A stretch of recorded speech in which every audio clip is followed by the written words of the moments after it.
Assalamualaikum warahmatullahi wabarakatuh. Nama saya Khairun Nas dari Medan. Saya mencoba membuat testimoni yang nyata dan fakta karena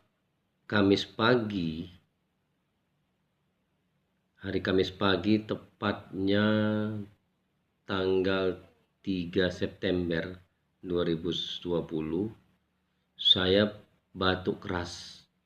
Batuknya itu seperti anjing menggonggong.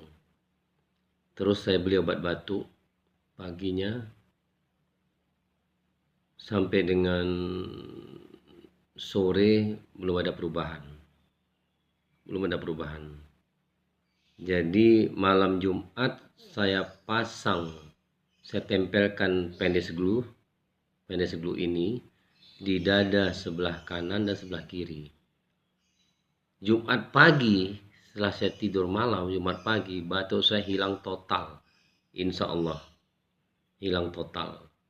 Jadi ini nampak di dada saya sebelah tidak ada ya. Sebelah kanan saya ini nggak ada. Kenapa? Karena waktu mandi dia lepas. Ini sepasang dua-dua nih. Jadi batuk saya sekarang sembuh total. Dada saya pun enak. Nggak ada sesak lagi. Ya,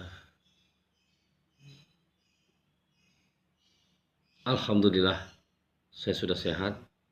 Terima kasih PNS Glue, one more. Semoga teman-teman jika ada kendala atau penyakit bisa mencobanya. Assalamualaikum warahmatullahi wabarakatuh.